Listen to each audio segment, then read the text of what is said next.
Estamos começando mais um AN Podcast, sempre trazendo conteúdo de relevância para você, seja na área médica, na área empresarial, noções de empreendedorismo, e hoje não é diferente. Temos um convidado muito especial e que tem um vasto conhecimento, uma pessoa que eu admiro e tem a oportunidade também de poder compartilhar na convivência do seio familiar, que é meu sogro também, que é o Dr. Marcos Coelho de Azevedo. É ortopedista, formado pela Universidade Federal do Rio de Janeiro, com especialidade em ortopedia e traumatologia, também especialista pela PUC, né? Também em fisiatria, o empresário, pecuarista, médico, então tem um conhecimento, muito conhecimento para compartilhar conosco, que eu tenho certeza que nesse encontro, mais um encontro aqui no AN Podcast, você vai poder aprender muito e com conhecimentos que vão impactar na sua vida. Então eu queria começar agora com a apresentação, já falei um pouco do nosso convidado, queria agradecer, Dr. Marcos, pela oportunidade de poder recebê-lo aqui no nosso programa. Já tem um tempo que eu tenho programado, eu quero conversar com o doutor, e eu acho que essa foi uma oportunidade que nós estamos hoje, esse mês, comemora-se o mês do médico e o mês do empresário. Na semana que vem, essas duas datas importantes. E para mim não teria pessoa melhor, um grande exemplo como médico, né? Tem uma trajetória aí de muitos desafios, pegou um momento difícil de fazer medicina, nós vamos falar um pouco sobre isso, e conseguiu se sobressair, e também um pecuarista, e não só aquele pecuarista que destinava o recurso ali para uma poupança, mas um pecuarista que buscou conhecimento, com muito empenho se destacou, e também no mundo empresarial, com as clínicas, enfim. Então, primeiramente, queria agradecer a sua disponibilidade de poder compartilhar um pouco do seu conhecimento conosco. Queria deixar à vontade para a sua consideração inicial e também já fazer uma provocação ou perguntar especificamente de onde que é a sua origem, onde você nasceu, um pouquinho da sua trajetória.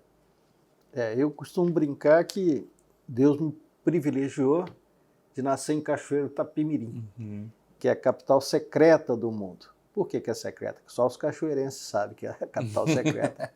Mas se você tiver curiosidade de ver a Carmen Lúcia, que foi homenageada há pouco tempo atrás, ela desde criancinha que ela achava que Cachoeiro era o centro do mundo. Ela foi homenageada lá e botou uma coisa, eu vou mandar para você depois.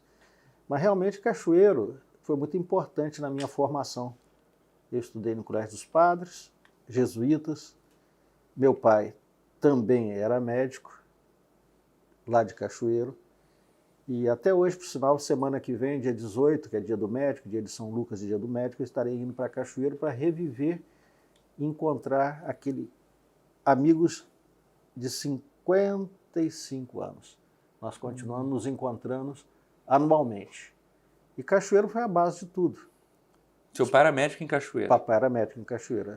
Na família tinha mais algum médico ou não? Tem, meu irmão é médico, meus dois sobrinhos são médicos. Tem 3 sobrinhos médicos. Um filho da minha irmã, que é médico, os 2 filhos do meu irmão, que é médico, também são médicos, e os meus 2 filhos são médicos. E até para falar um pouquinho desse início, o interesse, né? Quando você fez a faculdade, já tinha o seu irmão, né, que era médico, e seu pai. Então, meu pai já era falecido. Já era falecido, mas foi médico. Em 1974, dia 18 de outubro, no dia do médico, meu pai faleceu. E a sua escolha pela medicina foi um pouco influência? Você viu? Nunca pensei em fazer em outra coisa. Nunca. Sempre pensei. O meu irmão é muito meticuloso, ele gosta de... meu irmão, quando menino, gostava de montar as coisas. Eu gostava de desmontar. E papai achava que eu devia ser patologista, porque era muito atrapalhado para mexer. Mas eu gosto muito de me relacionar. Eu tive uma formação muito humanística por causa do Colégio dos Padres. Então eu sempre gostei muito de falar, gostei muito de relacionar. E medicina, assim como a sua profissão também, é relacionamento. É você se comunicar, saber ouvir, saber falar. Isso é primordial. E Cachoeiro deixou marcas, tanto que eu não tenho encontro com os colegas da faculdade de medicina, mas tem dos colegas de ginásio, que foi de 65 a 1970. Você conheceu alguns deles. Sim, e você foi para o Rio de Janeiro para fazer medicina já com quantos anos? Fui com 19 anos. Antes eu tinha ido para os Estados Unidos, então não fiz o vestibular antes porque estava nos Estados Unidos. Voltei dos Estados Unidos em 1974, em março de 74, eu lembro que estava na inauguração da ponte Rio-Niterói, porque meu pai não estava bem, era para ficar um ano, fiquei 9 meses e fiz muito bem em voltar, porque assim que eu voltei, em março, papai morreu em outubro. Papai já tinha problema, morreu novo, 62 anos.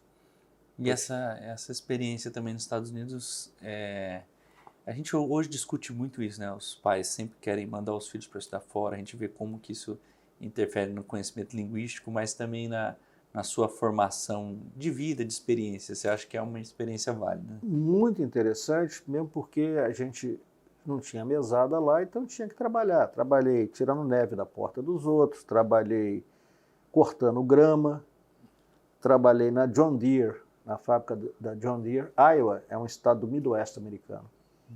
É um estado que é criação de porcos, criação de milho, é um estado muito agrícola. E aí eu vi realmente a verdadeira American Way of Life.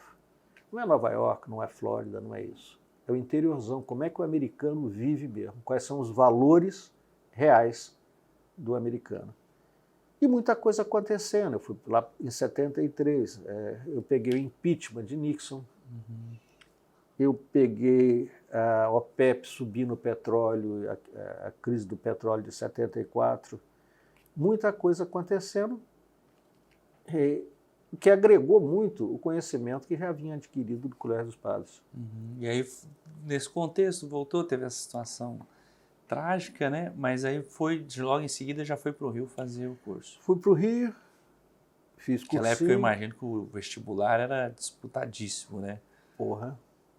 A classe tinha 360 pessoas. Nossa.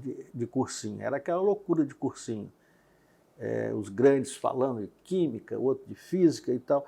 E à medida que você ia fazendo os cursos de, os simulados, em todos os simulados eu passava para o UFRJ. Mas o grande diferencial nisso, isso foi em 75.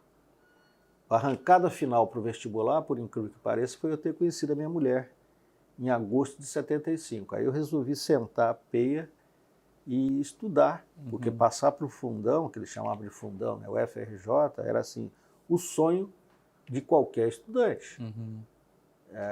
A Universidade do Brasil, antigamente se chamava. Primeiro a Universidade do Brasil, depois a Universidade Federal do Rio de Janeiro. E era na Praia Vermelha, e eu também peguei a transição da Praia Vermelha para o fundão, que eu inaugurei o Hospital Universitário. E você conheceu a Denise, então, antes da faculdade? Conheci em agosto de 75. E aí eu resolvi sentar a pé e estudar. Mas por mais que você estude... Então a Denise teve ao seu lado desde a construção da carreira e tudo, desde 75. E eu casei dia 20 de janeiro de 78. Que é muito mais comum nós vermos as pessoas, as vidas se cruzarem, os casamentos, relacionamentos iniciarem assim, ou durante a faculdade, no meio, ou após. Então, o senhor já, antes de iniciar na preparação... Tinha 19 anos quando eu conheci Denise. Agosto de 75. E aí foi o grande diferencial na minha vida, que eu resolvi estudar mesmo. E graças a Deus que foi assim, porque eu passei numa federal. Meu pai já estava falecido. E foi a diferença na minha vida, desde aquela época. E no Rio de Janeiro, eu imagino, faculdade, depois a especialidade, com grandes nomes da medicina. Eu acho que isso também ajuda muito na formação, né? Onde você escolhe fazer. Com certeza. Até hoje a gente tem os grandes mestres. Você cita os grandes mestres nos seus trabalhos. Como dizia, não sei o quê, como dizia. E na época, nós estávamos saindo... O governo federal era no Rio de Janeiro, antes de ir para Brasília. Então, os grandes nomes da medicina eram no Rio de Janeiro, o que não acontece mais hoje em dia, transferiu para São Paulo. Mas quando você lê a Renata mesmo, até hoje, e tem gente que estuda no livro de gente que foi professor meu. Clementino Fraga Filho, um grande clínico, é o nome do hospital, tem livros dele. O obstetra, Rezende, tem o Rezendinho. Hoje em dia ainda se estuda nos livros que esses grandes... Pediatra, o Perneta. E é difícil a pessoa recordar de coisas de 40 anos atrás, porque eles estão imortalizados pelas obras que deixaram. Professor Nova Monteiro. Na época tinha até um ranking dos 10 maiores ortopedistas do mundo. Hoje em dia nem se pensaria nisso. Salter, professor Nova Monteiro, eu nem vou citar porque também não tem nem interesse, mas os 10 do mundo, o professor Nova estava entre eles. A gente tem passos para seguir. E isso ajuda muito na Nossa formação, Senhora, porque tem pessoas que inspiram. Você quer estudar mais, porque você quer ser igual. E eu, por um momento, eu pensei em fazer carreira universitária. Eu gostava muito. É empolgante, é apaixonante. Quando você vê os mestres ali falando. Pra você ter ideia, em 84, eu escrevi o capítulo de ortopedia de um livro. E em 84 eu estava com 29 anos. Já tinha escrito e já estava publicado esse livro de ortopedia, a parte de ortopedia. E a ortopedia, como que foi nós sabemos que os estudantes é sempre um desafio escolher qual especialidade. Como é que foi essa escolha? Isso é um pouco verdade no meu caso, Jorge, porque eu pensei muito em fazer ginecologia, obstetrícia, porque uma coisa eu tinha certeza, desde o sempre, eu queria vir para o interior. Não sabia se ia voltar para Cachoeira de Itapemirim e para onde eu iria, mas eu tinha certeza que eu iria para o interior. E ortopedia veio talvez até por influência do meu irmão, que é cirurgião de coluna, e por um momento aventou-se a possibilidade de eu ir para Marília fazer cirurgia de coluna com ele. Mas não foi o que o coração mandou, sabe? Não foi o sentimento. E a gente tem que seguir muito o instinto da gente. E esse instinto, esse chamado para o interior, é fruto do quê? O que você atribui? Se você falar, eu queria ir para o interior. Porque eu fui criado em Cachoeira de Itapemirim, porque meu pai foi médico lá para ter... Eu e minha mulher, às vezes, passeava na praia, que os dois estudantes, ela de arquitetura e de medicina, o máximo que podia fazer era pegar a mão e ficar passeando na praia fazendo planos. Vamos para o interior, vamos lá. Se a gente chegar lá, quem sabe a gente pode ter um sítiozinho, comprar umas 10 vaquinhas e tal. Era o sonho. E Rondônia aconteceu por um acaso. Eu estava no mestrado e um dos professores do mestrado comentou essa cidades novas. Porque hoje, se você for ver a proporção de médico que tem, quando eu cheguei aqui em 84, também, eu sou CRM 528. Eu acho que aqui em Cacoal comigo eram 10 médicos. Então, mas esse cara citou, e eu vi uma reportagem na Veja, falando que a BR-364 ia ser asfaltada. E eu saí do Rio de Janeiro, eu não queria ficar atendendo convênios, não queria ficar limitado àquilo. Naquela época já era problema convênio. Puta merda, já era problema convênio, pô. Continua hoje, só que hoje exacerbou. E eu queria um lugar onde eu pudesse crescer. E o que aconteceu? Nós fomos primeiro para Marília e eu não senti o lugar. Olha, Jorge, se eu pudesse dar um recado que pudesse para você e para os seus ouvintes, ou telespectadores, sei lá como é que é isso, tem que sentir a coisa. Antes de racionalizar, tem que sentir. Passamos por Marília, já tinha muito médico lá, já tinha uma equipe da Santa Casa, outra equipe já estava em disputa.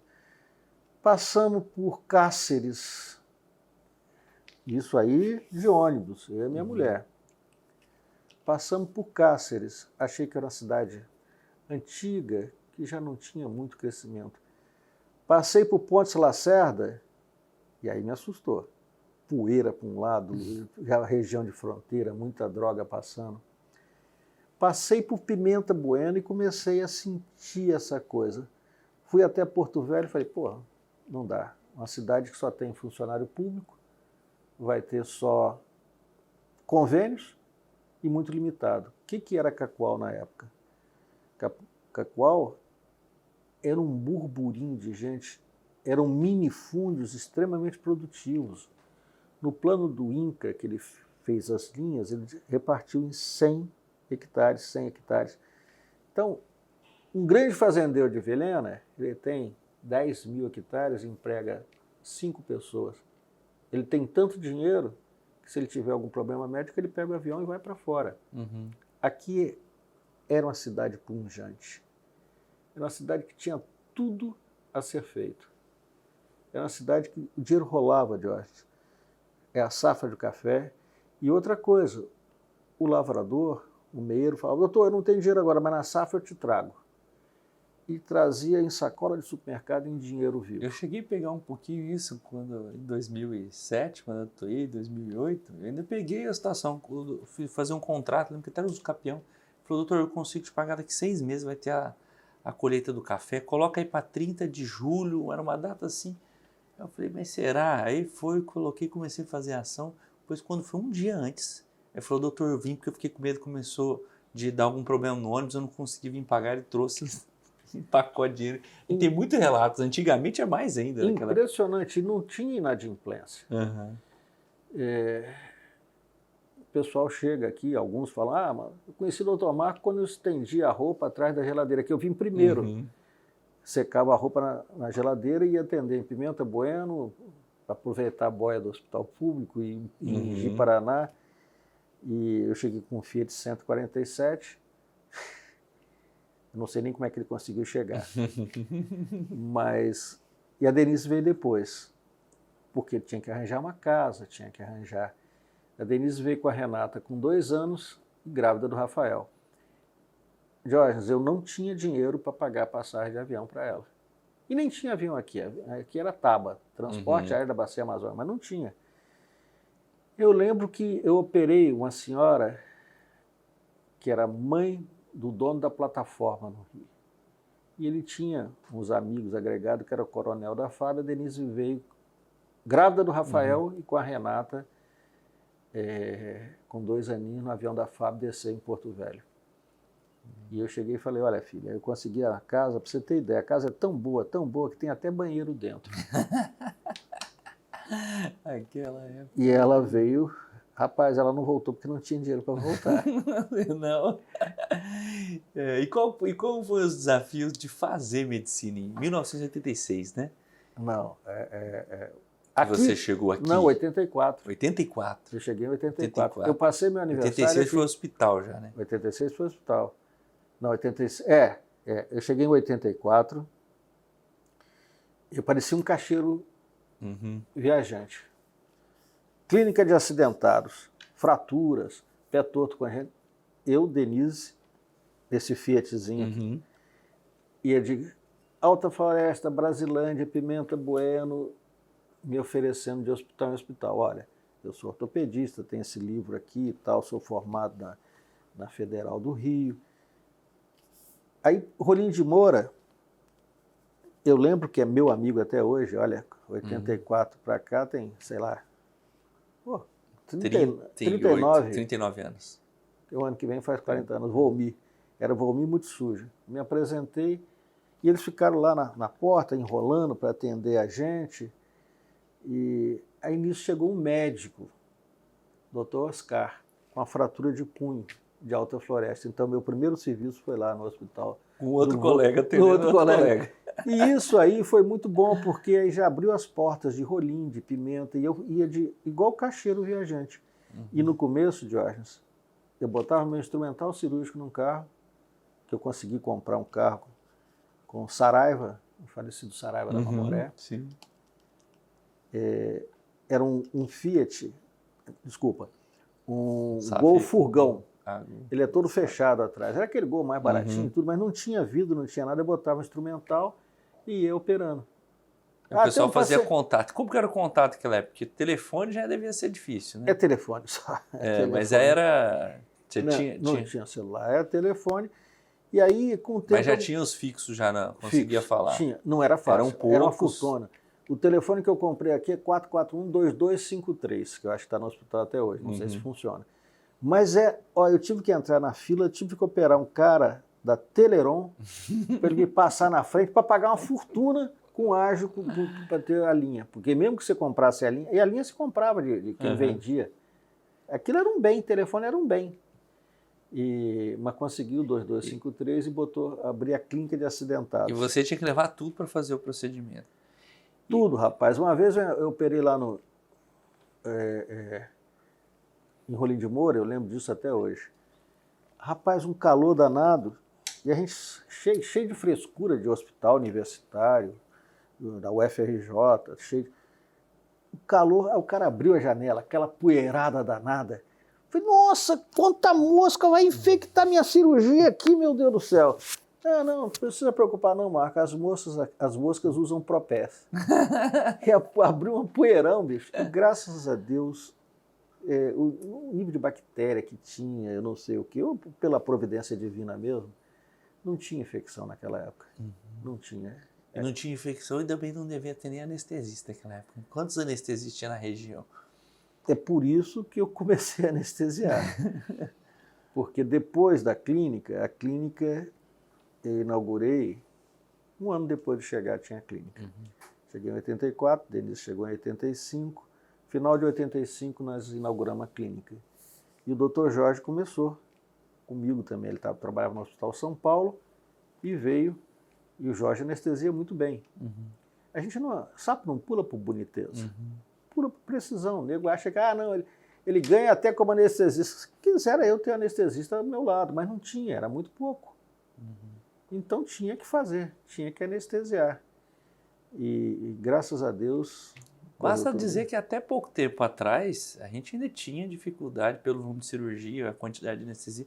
Nós temos vivido uma realidade na nossa região, até o fato de Cacoal se tornar polo da saúde, eu acho que isso tem uma contribuição importante também de vocês, né? Chegaram, você vê que há muitos anos Cacoal é referenciário de saúde. Nós temos várias cidades da Zona da Mata, né, próximas aqui, que sempre tiveram Cacoal como referência. Com a vinda dos cursos de medicina, né, do curso de medicina aqui, isso também fomentou o hospital regional, trouxe mais profissionais também, mas a gente ouve relatos, até pouco tempo atrás, vamos colocar aí 10 anos atrás, nós tínhamos pouquíssimos anestesistas. Eu mesmo acompanhei situações em que não se achava anestesista para acompanhar alguns procedimentos. Então a gente às vezes vê os jovens, né, os jovens médicos, o pessoal que não viveu essa história e não tem noção da dificuldade e até às vezes fazem pré-julgamento de como que era a situação. Ou fazia isso ou o paciente morria, né? Exatamente. E até os médicos daquela época aqui, sem citar nome de colegas antigos, eu trouxe um anestesista junto comigo. Pô, o cara que estava fazendo mestrado, o cara que tinha residência, pós-graduação na PUC, eu trouxe um anestesista comigo. Aí levei num colega e ele resumiu a anestesia de Rondônia. Olha, do umbigo para baixo, RAC. Do umbigo para cima, Quetalá. Complicou? Cuiabá. Cuiabá está 1.000 quilômetros daqui, pô. O anestesista voltou no dia seguinte, não ficou comigo aqui. Então, a gente faz a coisa que precisa ser feita naquele momento. E a ideia de construir, né, de montar um hospital, como que foi? A ortopedia era muito fraca aqui, não tinha. E a ideia é de dar um atendimento de referência na região. Porque a nossa região é uma região grande, Diógenes. Pimenta Boiana, Espigão, Santa Luzia, Alta Floresta, Brasilândia, essa área toda cai para cá. E cair ainda São Miguel, cair isso tudo. Então, em vez de eu ir atender em Rolim, em Pimenta, em Espigão, porque quando eu estou lá, eu não estou aqui. Tendo que colocar propé em mosca. Botar propé em mosca. Então, é preferível fazer uma referência aqui. Então, fizemos 2 centros cirúrgicos muito bons. No começo, era 434 metros de hospital. Se é que você pode chamar isso de hospital. Hoje, qualquer clínica é maior do que isso. Hoje, a UTI é maior que isso. Eram 6 leitos, 2 médicos, e eu virei um tudologista, especialista em trauma. Não é ortopedia, é traumatólogo. Então, trauma de baço, fígado, a gente saía operando tudo, porque tinha muita derrubada em 85. Muito acidente de moto. Percentualmente, no ano de 86, antes do plano do Sarney, foi a cidade que mais vendeu motos percentualmente no país. Muita moto, muito acidente, muita derrubada. E a gente atendia de manhã, de tarde, de noite. De toda a região vinha para cá. Toda O a região vinha ortopedista, pra cá. durante um bom tempo, ficou na região, você com mais uns 2 aqui, imagino, né? Depois chegou o Mário Sérgio, logo depois chegou o Mário Sérgio, ficou no Hospital São Paulo. Mas aí nós criamos uma referência. E o sonho meu inicial era fazer um H também, não é para referência ao HU não, mas uma parte seria o Hospital dos Acidentados, interligado pelo Centro Cirúrgico, e o outro seria Maternidade São Lucas, que era a praia do Jorge, que é um grande obstetra e um grande clínico geral. Então começou ali essa estrutura que você chama como se fosse uma clínica, né? Era um pequeno hospital, né? E de lá para cá veio crescendo. Acho que hoje o hospital tem mais de 100 médicos no corpo clínico, passou de 2 para mais de 100. A estrutura com mais de 300 colaboradores, né? 380 colaboradores. Quando eu penso nisso dá até um arrepio, porque nós tínhamos 6 colaboradores. A Geni, uma enfermeira que começou comigo ali, ela era recepcionista, atendia os pacientes e ainda cozinhava. Ia lá para a cozinha. Sim. Então, mas era uma época bacana. Eu tinha, quando eu cheguei, 29 anos aqui. Então tudo era farra, tudo era um gás danado, a vontade de crescer, a vontade de fazer. E a consciência tranquila de ter feito a diferença. E também depois, nesse contexto, né, antes de chegar ao que é hoje, também teve um grande empreendimento, que até queria entender um pouco de qual foi a visão de montar, que foi também algo inovador na região, que foi as clínicas de imagem, né? Na época, imagino que tenha sido a primeira clínica de imagem aqui, o CEDIM, como que surgiu? Uma das primeiras clínicas de Paraná tinha, e não era o CEDIM, era a Medimagem na época, era no prédio onde é a Nova Imagem. O hospital tem 37 anos, ele fez 37 anos em agosto. Tá? As clínicas têm 22 anos. Por uma deficiência, porque o raio-x nosso era limitado, era só para o nosso paciente. Em vez do paciente deslocar daqui para Ji-Paraná para fazer uma tomografia, e às vezes tinha emergência que precisava, então nós fizemos uma clínica de imagem chamada Medimagem, que era tomografia e raio-x no começo. Aí depois fizemos ressonância, aí já foi para o CEDIM, já foi agregando mais exames. Também é muito orgulho de dizer isso, que já mais recentemente, há 10 anos atrás, 2013, eu trouxe um aparelho para cá de tomografia de 128 canais, que foi o primeiro que chegou no país. O Calil, quando foi me operar, ficou impressionado com isso. Tem uma história interessante que você foi testar a máquina, né? Eu fui testar e acabei tendo... Acabaram de instalar, falaram, precisa de alguém para testar. Você foi testar, você descobriu... 98% de obstrução na DA, acidente anterior, 75% nas coronárias, as diagonais obstruídas. Aí eu fui lá no Calil, no Círio, fui consultar, nem saí do consultório. A minha internou. Mas eu não trouxe roupa. Não, você não sai daqui, você vai fazer um cateterismo aqui. E ele nem acreditou que era do exame da máquina. Ele falou, mas essa máquina lá em Cacoal, nem aqui vai chegar, nós estamos comprando. E chegou depois, quando eu fiz a revisão nele, chegou 6 meses depois. Ele tinha a mesma máquina lá. Quer dizer, foi uma aposta que eu fiz ali e, graças a Deus... Eu acho que isso é uma visão também inerente aos empreendedores, né? Eu acho que, às vezes, as pessoas pensam muito pequeno. Acho que eu vejo até em atividades institucionais, eu acho que nós temos que investir, pensar e projetar do tamanho dos nossos sonhos, do tamanho daquilo que a gente imagina que vai crescer. Então, às vezes as pessoas limitam o crescimento, né? Você está citando Platão. Né? Que não é o homem à altura dos seus sonhos, não. Mas se você pensou uma coisa, isso já existe no mundo das ideias. O Platão é que gostava do mundo das ideias. Penso, logo existo. Mas esse é Descartes. Esse é Descartes. Mas o Platão que falava do mundo das ideias. Então, é esse o pensamento. Só que você tem que pensar e agir, e executar. Você acha que não me deu medo naquela época? Eles fizeram um desconto grande para mim, Diógenes, porque era o primeiro aparelho que eles queriam colocar. Então, é um aparelho que custavam $1 milhão, saiu por $780 mil para mim. Pô, bicho, você traduzir isso, $220 mil de desconto, mas mesmo assim era muito para uma cidade pequena. Eu falei, vai ter a demanda? E a demanda, a partir do momento que está ali, e o que ficou conhecido como o aparelho que salvou a vida do Dr. Marcos. Todo mundo queria fazer exame para ver se tinha alguma obstrução da coronária. A diferença do... Olha, eu vou entrar um pouquinho em metafísica ou física quântica. Pode? Claro. Porque isso é vida. A partir do momento que você entra numa determinada frequência, as coisas estão aí, chamado campos morfogenéticos. Alguns pegam e percebem isso. É uma percepção, é por isso que eu falo, seguir o coração. Nem sempre é razão. Seguir o coração. Deixa fluir. Que as coisas estão no universo. Alguns captam, outros não. E realmente aquele que foi uma boa percepção daquele momento. Eu acho que o grande empreendedor, ele tem que ter alguns critérios, vamos dizer, objetivos, né, técnicos. Sim. Mas é o que você disse no começo, quando você definiu até como ver. É uma expressão que a gente usa muito, eu gosto de usar bastante, assim, faz sentido, né? Faz sentido. E às vezes a gente tem que sentir. Faz sentido quando a gente sente. Então, quando você soma toda essa visão, questões técnicas de investimento, de mercado e tudo, com algo que você sente que vai dar certo, que está alinhado com um propósito, acho que as coisas fluem, né? Claro que... propósito, mas tem que ter uma análise, é exatamente o que você falou, eu concordo com você.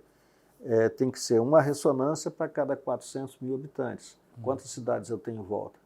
Cacau é um polo, se você for analisar direitinho, é um polo para 550 mil habitantes. Cacau em si tem 100, mas junta Pimenta, junta todas essas, é um polo de 550 mil habitantes. Lógico. E eu lembro que tiveram alguns questionamentos desse investimento, por exemplo. Você mas é precisa de uma máquina Você desse é louco, tamanho? Por que você não compra uma outra? Hoje, 128 é uma coisa ultrapassada. Normal. Né? Assim, normal, é o que o pessoal está comprando, mas já tem outras novas. Já tem outras novas, que vai ter que passar. Ó, ditado árabe, bebe água limpa quem chega primeiro à fonte. Então, chegou primeiro. E se você eleva o nível dos equipamentos, você eleva o nível da medicina, eleva o nível dos diagnósticos, e o seu público, além do paciente, é o médico, que quer ser assertivo, né? Acho que teve essa visão. Na verdade, o público mesmo é o médico. É o médico. Porque o paciente não vai ter o discernimento de escolher qual é a máquina que tem 128 e outra que tem 64. Ele não tem noção. Então, o médico é o nosso cliente mesmo, das clínicas de imagem. E se ele tem um equipamento com uma boa qualidade, num preço que atende o que ele precisa, então o que o pessoal chamou de louco na época foi não só o que salvou a vida, mas ajudou a salvar a vida de várias pessoas, né? Ainda mais num contexto que alguns exames invasivos ele acabava dando elementos para fechar um diagnóstico ali, né? Porque é um exame absolutamente não invasivo. Esse exame substitui em muitos casos a cateterismo. Tá? Antigamente, como não tinha isso, tudo tinha que fazer cateterismo. O índice de mortalidade é muito pequeno, mas é um índice. É pequeno até que não morra um familiar seu, aí passa a ser grande. Que inclusive é um equipamento que hoje o hospital também adquiriu, né? A hemodinâmica. A hemodinâmica. Então, um exame não é excludente do outro. Apareceu aqui, ótimo. Aí você tem... Não apareceu nada? Não tem sentido vocês fazerem um cateterismo para diagnóstico daquilo lá. Eu me recordo muito de uma frase sua que você falava para mim. Tem várias frases, né, que a gente vai gravando, mas você falava assim, se você não é o maior, você tem que ser o melhor. Então, tudo que você for fazer, procura ser o melhor. Né? E conforme for crescendo, você já está nivelado por cima, vamos dizer assim, né? É até a maneira de você olhar as pessoas. Você muda. E isso aí, eu lembro até do Rui Barbosa, que dizia, o homem não se mede daqui para baixo, porque eu sempre fui baixinho, eu gostava dessa frase, mas sim daqui para cima. Lógico, o Rui Barbosa era desse tamanho também, por isso que ele falava isso. Então, o homem não se mede daqui para baixo, é assim daqui para cima. E nos menores frascos estão os melhores perfumes. Os maiores venenos também, né? Eu acho que isso é o que impulsionou a medicina e impulsionou também o crescimento das empresas, né? Eu acho que essa preocupação com qualidade, com inovação, com sempre procurar ser o melhor, eu acho que isso é um grande diferencial. E uma das coisas que eu observo também no crescimento, porque ninguém cresce, tem um ditado também que fala, quer ir rápido, né? Quer ir rápido, vá sozinho. Quer ir Mais longe... longe vai acompanhado. Os Zulus falam isso. Os índios da África lá, os Zulus, que até o Bert Hellinger teve lá e aprendeu muito, fez essa consciência sistêmica, é isso. Quer ir rápido, vá sozinho, mas você pode não chegar. Quer ir mais longe, vai acompanhado. Eu acho que isso é uma tônica das empresas. Se cresceu, é porque teve que desenvolver uma capacidade que talvez você disse que desde o colégio, né, católico, você já sempre gostou de falar em público. Você acha que isso... Porque é inerente que para ter um crescimento empresarial, você tem que ter uma capacidade de liderar, né? Eu vejo isso até às vezes nas questões de sociedade, tudo, você sempre esteve à frente liderando. O que você reconhece essa liderança? Quais os atributos que você acha que estão, que devem ser, que se exige de um líder? Jorge, não adianta você falar muito. O que a palavra convence, o exemplo arrasta. Tem que ser o exemplo. Confúcio. Discurso encanta, o exemplo arrasta. O discurso encanta, o exemplo arrasta. Confuso. Você me desculpa fazer essa citação. Eu gosto muito de aforismo, mas pode fazer. Platão. Mas é isso aí. Eu também acredito muito no exemplo, né? E eu acho que às vezes até quando... Claro que a gente como empreendedor, gestor, a gente tem que estar muito preocupado com as atividades, com o estratégico, né? O tático, e às vezes sair um pouco do operacional. Mas é bom que quando a gente viveu tudo que você viveu, de trabalhar na John Deere lá, até vir aqui no Golzinho e estar numa clínica pequena que você atendia um telefone ou tal, você, se precisar ir para um operacional, eu acho que isso que a gente consegue, quando tem que ir até nesse exercício da liderança, às vezes as pessoas acham que a gente viveu a vida inteira naquela posição que a gente está. E às vezes todo aquele trabalho a gente já desempenhou, às vezes em momentos ainda mais difíceis, com menos recursos. E aí eu acho que você teve essa vivência e com certeza refletiu também, né? Você até citou aqui, eu até anotei que isso é gestão pura. ETO, que é estratégico, o tático e operacional. E muitas vezes, Jorge, as pessoas estão tão ligadas no operacional que eu falo que eles estão atolados na lama do operacional. Porque eles vivem para apagar incêndio. Eles não têm nenhuma estratégia. Tá? Isso aí também vem aquilo que eu brinco com meta. O que é meta? É uma coisa que é mensurável. Quanto eu quero ganhar, quanto tem que ser mensurável. Espacial, aonde? Na fazenda, ou no hospital, ou você no seu... Aonde? Temporal, em quanto tempo eu quero fazer isso? Porque também tem que ter. E uma coisa que é alcançável. Isso aqui, para mim, que é meta. E gestão, é como você está falando, você tem um sonho. Aonde eu estou, aonde que eu quero chegar. Quais as ferramentas que eu preciso desenvolver para chegar lá. E aqui é a estratégica, qual é a tática, qual é a operacional. A maior parte das pessoas ficam aqui atolado nessa lama do operacional porque não teve um planejamento antes. Que é você que está fazendo esses cursos de gestões todos. Quem sou eu para falar isso? Que é o PDCA. PDCA. Que é Plan, planejar, Doing, fazer, Check, checar o que você fez e Act, atuar. Você sabe disso melhor que eu. E você traz isso em todas as suas... A gente observa isso na condução de todos os seus negócios, né? E tem mais um negócio, inclusive, que eu acho bastante interessante. Porque não basta... eu vejo que algumas atividades, durante alguns anos, as pessoas levavam meio que de forma empírica. Até quem se dividia numa atividade principal, que eu via a sua medicina, e depois você iniciou também, talvez até hoje, ouvindo o seu relato, embalado naquele sonho com a Denise lá na praia de Copacabana, de ir para o interior e ter umas vaquinhas e tal.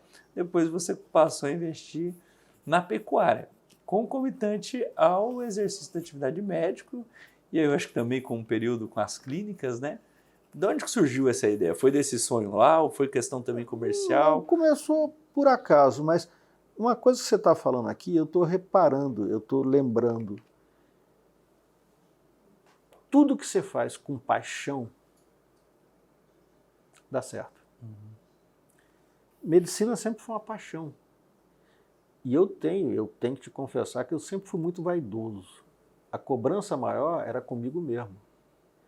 Tinha um médico ortopedista francês, Judet, que ele falava: a justificativa da osteossíntese é a perfeição. Ou seja, se vai abrir uma pessoa para botar a placa, que seja para ficar perfeito, senão não abra. Tem que ter paixão naquilo. E a pecuária começou como um investimento, comprar uma terrinha ali e tal. Mas à medida que a gente vai aprofundando o conhecimento daquilo, virou uma paixão. E se virou uma paixão, não é paixão, porque também vai ser útil para ganhar dinheiro. Não é fazer aquela pecuária extensiva, aquela pecuária que bota um boizinho e espera 5 anos para... Isso não dá certo hoje, não. O mercado é dinâmico. E eu vejo que você sempre tratou isso com profissionalismo, porque eu acho que tudo que a gente vai entrar, além da paixão, porque a gente vê muita gente apaixonado, é o que eu falo, o empreendedor tem que ter competência, tem que ter também conhecimento, né? E às vezes a gente tem conhecimento e tem que ter coragem. Eu acho que são as 3 atribuições: competência, conhecimento e coragem. Às vezes a gente vê as pessoas com coragem, com competência, mas sem conhecimento, quebra. Ou às vezes a pessoa tem o conhecimento, mas acaba não fazendo e fica só no campo das ideias. Procrastinando. Exato. E você trouxe isso para a pecuária num tempo onde que a gente, eu vivi isso um pouco, acompanhei, as pessoas tinham aquela época, qual veneno que é bom para mato? Aí tem o que mata tudo, por exemplo, falam que é o mais... Eu lembro que tinha antigamente que eles usavam, tem o mais forte, até esqueci, esse qual é tal? Mas para qualquer mato? Você não, para qual tipo de mato? Porque você tem aí broto duro, broto mole. Hoje é algo que a gente vê que já é algo que está mais disseminado, porque a pecuária teve que se profissionalizar, né? O agro teve que se profissionalizar. Mas antigamente, quando você começou a pecuária, foi lá nesse tempo, as pessoas não tinham.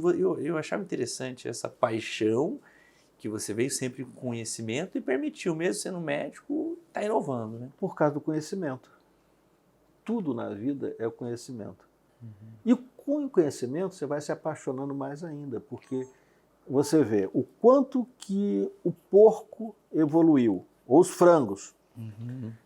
Frango na minha época de menino, em Cachoeira Itapemirim, era uma coisa que se fazia no final de semana, quando vinha a visita em casa, fazer um frango com a macarronada.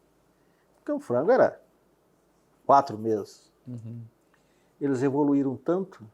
Hoje em dia um frango 40 dias. O porco, ela com aquela banha, não sei o que, era porco de 2 anos. Hoje o porco sai com, sei lá, 6 meses, olha lá. O boi evoluiu muito pouco nesse tempo, em termos de nutrição. E essas campanhas todas, agora pior, nem vou falar sobre isso não, mas de qualquer jeito. É o universo todo a ser descoberto. Qualquer coisa com menos de 3 anos na pecuária de cria é passado. Eu tenho que pensar 3 anos na frente. Não é só pensar no mercado. E isso quem não fizer hoje. Travas. Quem não entender da B3, quem não entender de ter o seu estoque na fazenda de soja, milho, do que o boi vai comer para o outro ano, está fora. Não fica, estou te garantindo isso. Em 4 anos não fica, vai ficar 60% dos que se dizem pecuaristas, porque não tem isso. A pecuária era usada antigamente como uma forma de guardar o dinheiro da inflação. Botava em terra, botava no boizinho com aquela inflação que está. Hoje em dia é coisa para profissional. O pecuarista tem que aprender muito com o agricultor. Você chega para o agricultor e fala assim, quantas sacas de soja você produz por hectare? Eu produzo 70, eu produzo 80. Quantas sacas de milho? Pergunta a mesma coisa para o pecuarista. Quantas arrobas você produz por hectare? O quê? Ele não sabe o que ele produz. Ele não sabe o custo da arroba produzida dele.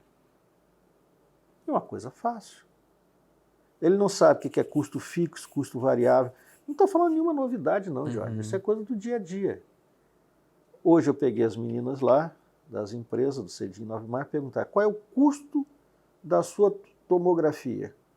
Não, a gente está passando tomografia. Não estou perguntando quanto que está saindo, quanto que está custando, qual é a hora do seu funcionário, o que você gastou. Porque eu coloco tudo no papel para eu saber o custo da minha arroba produzida. Para eu fazer uma trava na bolsa. Para você já garantir, você não sabe como é que está o mercado. Se o custo meu está 186, a arroba está 220, a arroba está muito ruim? Com certeza. Mas paga o meu custo operacional. Eu travei, eu fiz hedge. Então, pecuária não é mais aquilo.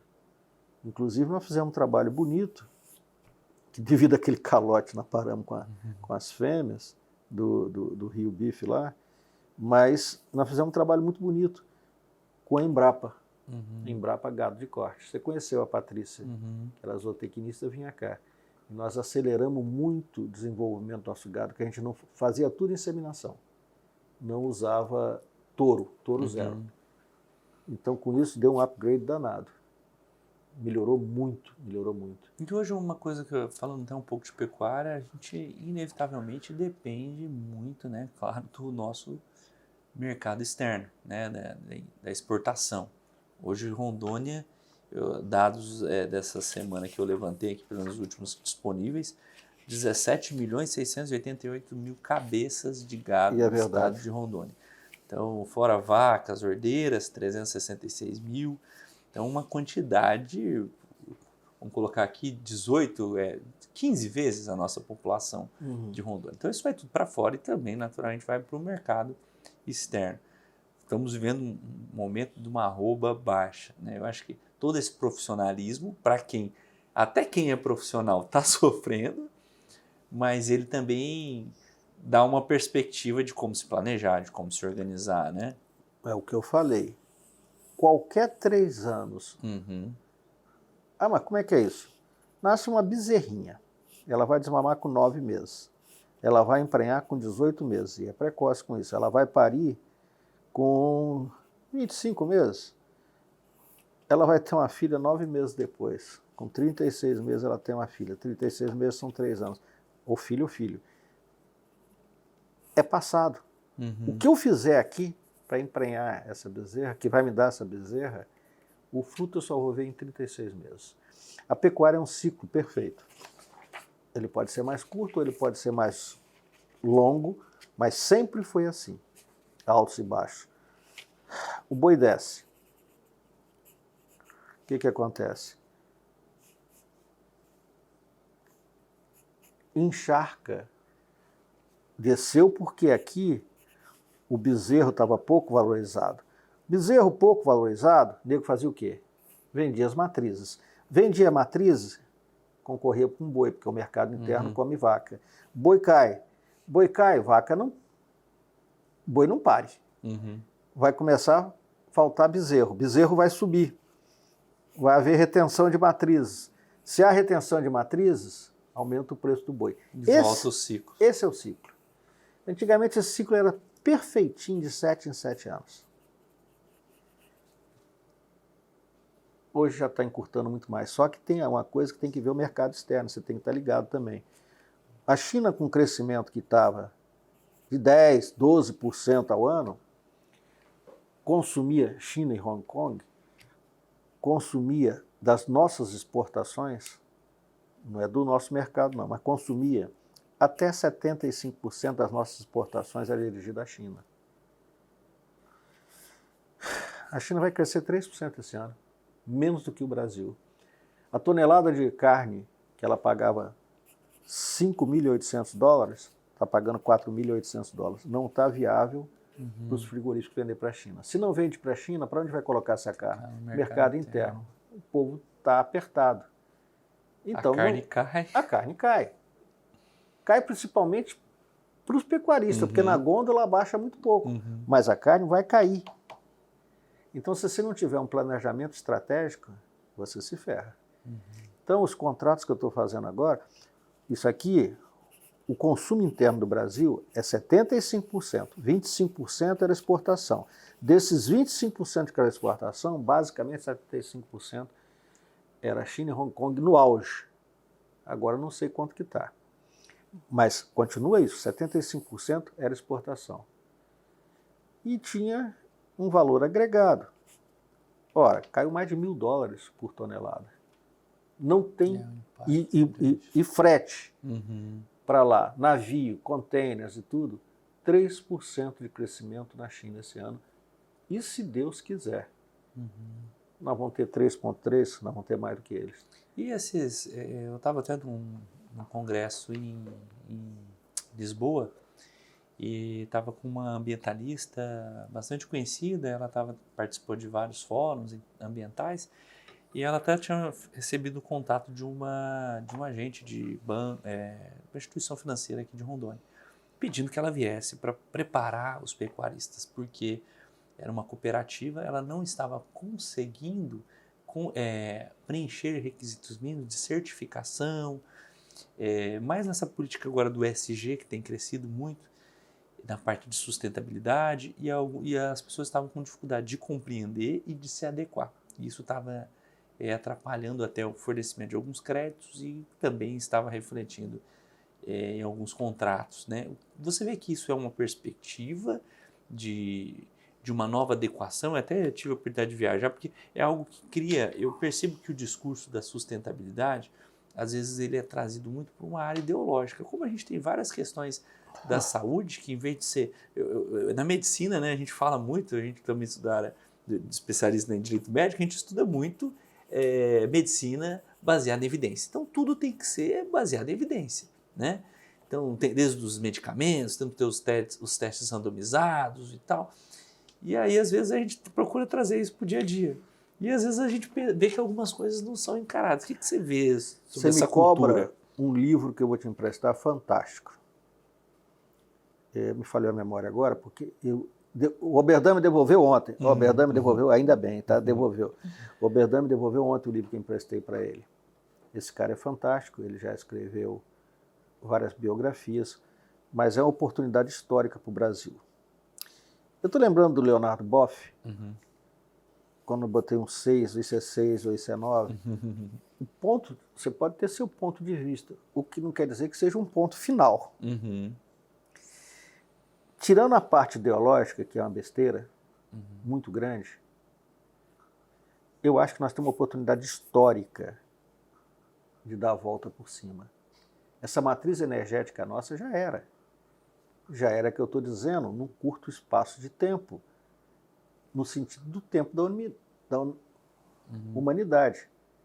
Para quem tem uma humanidade de 15 mil anos, o que é 30 anos? Em 30 anos acabou essa matriz energética de petróleo. Eu, honestamente, sou pecuarista, sou do agro, mas não sou do ogro. Sou seu sogro, não ogro. Não tem cabimento desmate. Tinha que ser desmate zero. O que está até agora está ótimo. Nós temos 70% de matas em Rondônia. Vamos preservar o que tem. Isso é líquido e certo. O agronegócio foi sempre tratado como bandidos todos. Lógico que tem bandidos no meio, como tem médico bandido, como tem advogado bandido. Ué, isso é inerente à raça humana, porra. Tem os bons, tem os maus, tem os mais ou menos, tá? Mas nós temos uma oportunidade histórica que não deveria ser desperdiçada. Não é queimando, derrubando. Nós temos...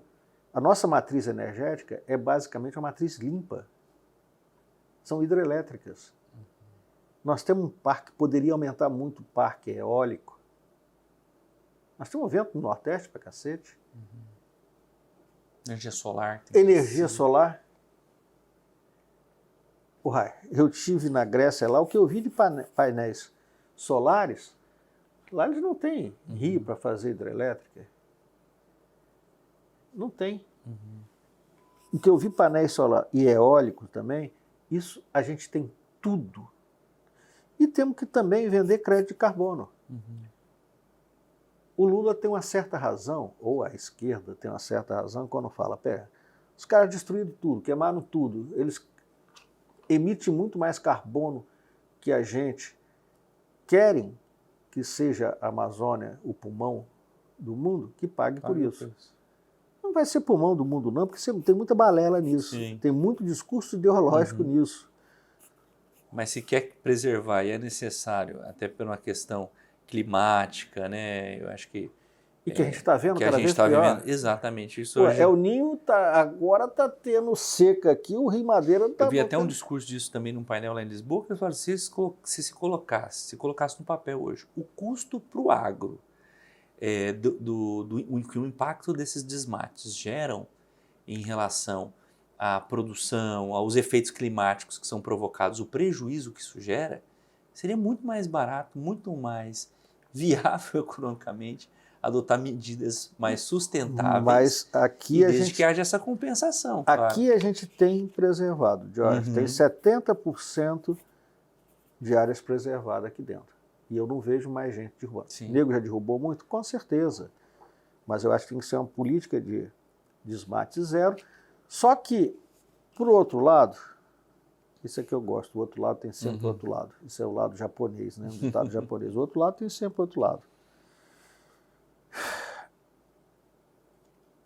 Se você imaginar que um cara tem 1.000 hectares e pela legislação vigente ele só tem direito a 50%, ele tem 500 hectares que vai estar inútil. Ele vai ser remunerado por isso? Não, pelo contrário. Ele tem que fiscalizar para ninguém invadir. Ele tem que cercar. Ó, o doutor Jesse, que representa o doutor Niero, ele estava lá em Porto Velho. Eu comprei área de recomposição florestal, dentro de reserva legal na Machadinho, porque na época da legislação vigente, não era no mesmo bioma, era na mesma bacia hidrográfica. Tem 10 anos que eu estou tentando passar isso, anexar na minha propriedade, que é a SEDAM para dar um visto nisso. Se você for olhar o confinamento, tudo dentro dos padrões, fiz medição para ver a permeabilidade do solo, tem geomembrana, tudo. Há 2 anos que eu tento a licença ambiental. Aí pede ortoga d'água, dou. Aí pede... Mas cria tantos constrangimentos para o pecuarista, para o agro, que é preferível trabalhar estado que fala que é o estado do agro, que tem vocação, e a gente vê tanta ineficiência ainda do poder público em dar condições mínimas para que aí o cara prefere trabalhar na informalidade. Sim. Porque se for certinho, dá trabalho. Sim. Dá trabalho. E as pessoas querem, tem trabalhado para trabalhar. Sim. Tem interesse. Mas... o Congresso agora é um Congresso mais conservador e tem a bancada. Eu tive a oportunidade de viajar com o saudoso Moreira Mendes num cruzeiro da Frente Parlamentar do Agronegócio. Nós fomos para a Escandinávia. Eu te falei até que estava o Ares Brito, estava no navio, no congresso, foi muito interessante. A gente era muito unido naquela época. O meu amigo, Moreira Mendes, ajudou muito o agronegócio como senador, a 2166, ajudou muito também como deputado federal. E o que eu brigo sempre aqui, falo com o pessoal do sindicato, a gente tem que eleger uma pessoa do agro. Já imaginou a força de todo o agro? O quanto que movimenta os pecuaristas, os plantadores de soja, plantadores de milho e tudo? Nosso estado é basicamente agrícola. É basicamente agrícola. E no Brasil, Jorge, o que sustentou desde a época do primeiro governo de Lula até agora, você não tenha dúvida, foi o agronegócio. O quanto que nós crescemos percentualmente. Somos não é à toa que fala que somos celeiro do mundo, né? É verdade, é celeiro do mundo. Mas eu não estou querendo até que dê incentivo fiscal, como tem lá na Europa, a França não quer comprar alguma coisa nossa porque os agricultores pressionam o governo e eles subsidiam. Nos Estados Unidos estão subsidiando até... Desculpa. Estão subsidiando até carne lá. Há um lobby para que não seja vendido carne nossa lá. houve uma quebra da safra, por intempéries, neve, qualquer coisa, tem um seguro. Aqui a gente não tem nada não, velho. O Não tem seguro nada não. é o próprio... O bolso. Exatamente. Até falando um pouquinho de mundo, o Dr. Marcos tem uma grande conhecimento de viagens aí do mundo, né? De vários países, gosta muito de história. De todas essas andanças, eu acho que o doutor não deve nem fazer conta de quantos países já conheceu. Ih, rapaz, Mas o que é a importância que você tem da viagem? O que a viagem lhe proporciona? Eu vejo que, por mais que seja intenso, você se organiza para poder viajar. O que você acha que a experiência da viagem agrega para você? Porque me relembra a história. Me relembra muito. Aí já vou relembrar até, por exemplo, você, Diógenes.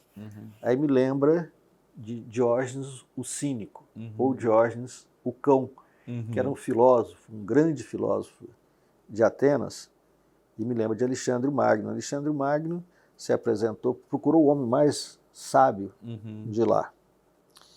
E ele foi levado a Diógenes, que estava na barrica. Diógenes não tinha roupa, vivia na barrica. E Diógenes, ele ficou na frente de Diógenes. Eu sou Alexandre o Magno, o conquistador, eu tenho tantos impérios, eu tenho tantos isso, e não sei o quê. E aí ele pausou, e eu sou Diógenes, e isso me basta. Isso é verdade, pode consultar esse troço. Sim. Aí, seu nome você deve lembrar. Aí, olha, eu tenho palácios, tenho riqueza, pedes o que quiseres que eu vos darei. Majestade, não me tires o que não me podes dar. Sai da frente do senhor.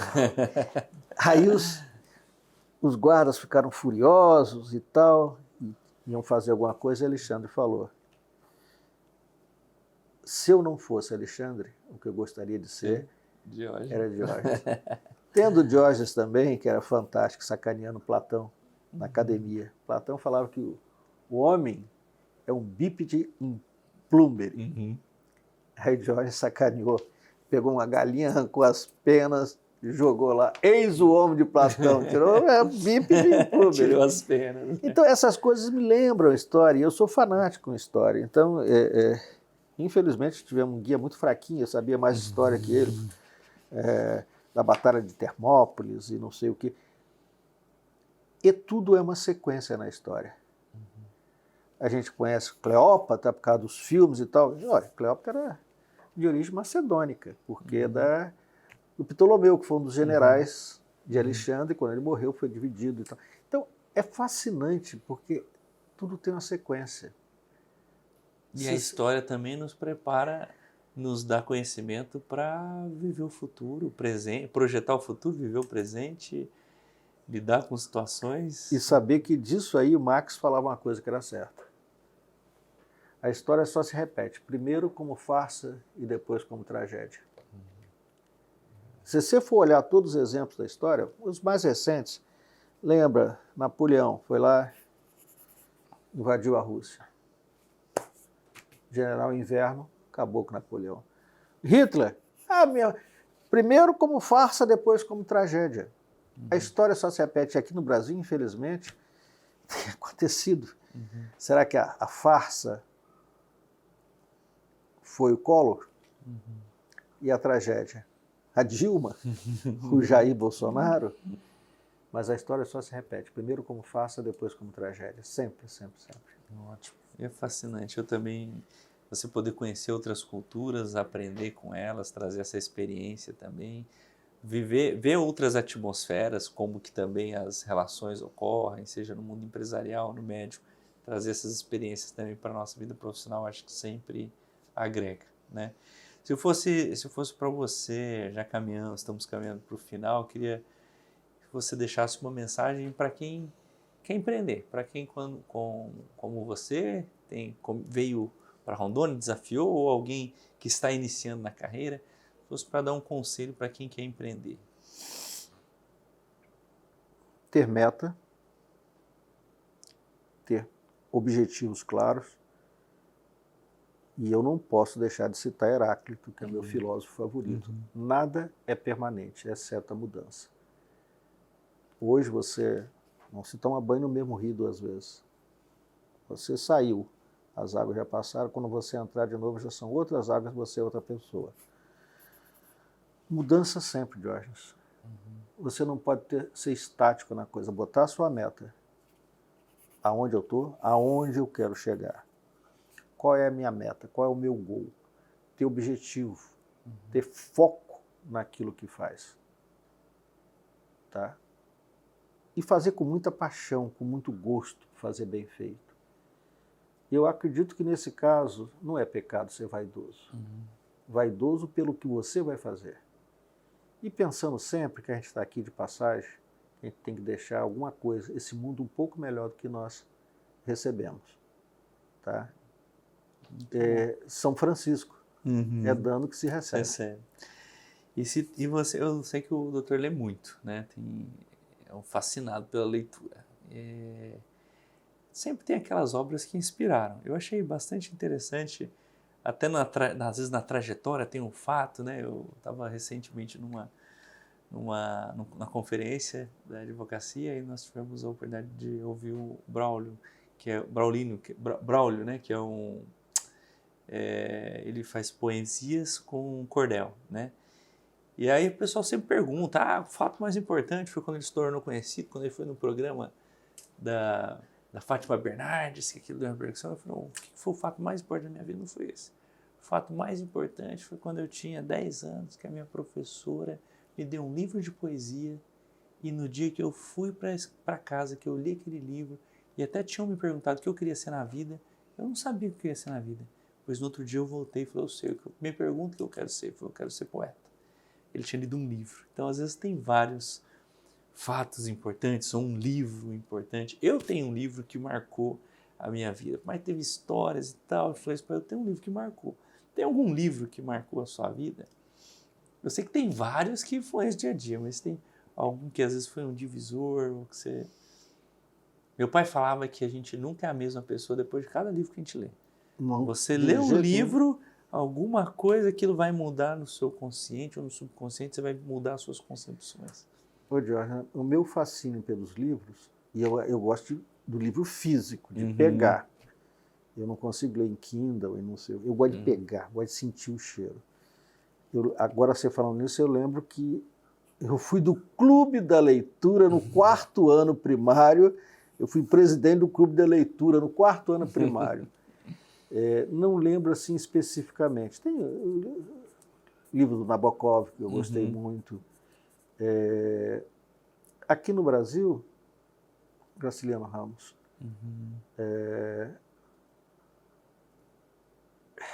Biografia. A biografia, várias. Tem uma que Nossa Senhora. Se fosse um homem que te inspira, que teve uma história que você acha que é um exemplo. Sem dúvida nenhuma. Mahatma Gandhi. É o meu também. Tá? Mahatma Gandhi, Mandela.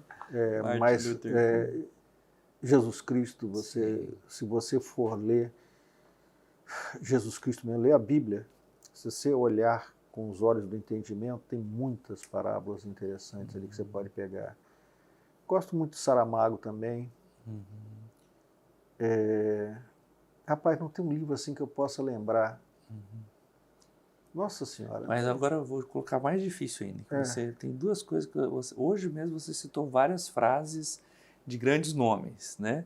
Então eu vou te pedir uma frase você citou vários, desde Platão, uma frase, e vou pedir para você falar também um aforismo. Você adora falar aforismos. Rapaz, são tantos aforismos. Tá bom, vou começar com um aforismo árabe, já que eu comecei árabe. Confie em Alá, mas amarre seu camelo. Tá? Isso aí é um aforismo. Eu até usei, depois que o Marcos fala muito isso, e às vezes até eu falo, porque às vezes os empresários, a gente vê às vezes nas relações, que a coisa que mais advogado mais ouve é: eu confiei, doutor. O que mais enche nos nossos consultórios, nos escritórios, é aquelas pessoas que falam: eu confiei. A gente sempre, e é bom que seja assim, que sempre Mais a as mais, relações você tá ocorram dentro da boa-fé e tudo. Então, vou citar outro aforismo árabe também, já que você está pedindo 2. O outro árabe é o seguinte, que também serve para os empresários. Os cães ladram E a caravana passa. Então, isso aí é primordial. Eu uso muito o Mário Quintana nesse. Esses que aí E estão aqueles que atravancaram o meu caminho, eles passarão, e eu passarinho. Passarinho. Leve o livro solto. Já que você está falando nisso, uma historinha atribuída a Sócrates, que isso também é importante na vida da gente, não é na vida do empresário, na vida de qualquer ser humano. O cara foi lá perguntar ao Sócrates, essas chamadas 3 peneiras de Sócrates, você já deve saber disso. Foi perguntar a Sócrates, ô Sócrates, eu vou te contar uma coisa que eu soube daquele amigo seu. Aí Sócrates, por favor, passou pela primeira peneira. Que primeira peneira? Isso é verdade? Eu não sei, eu escutei falar. Bem, então não passou na primeira peneira. Segunda peneira. Isso é uma coisa boa dessa pessoa? Não, pelo contrário até. Então não passou pela segunda peneira. Terceira peneira. Isso vai me agregar alguma coisa? Eu vou crescer com isso que você vai me dizer? Vai melhorar a minha vida?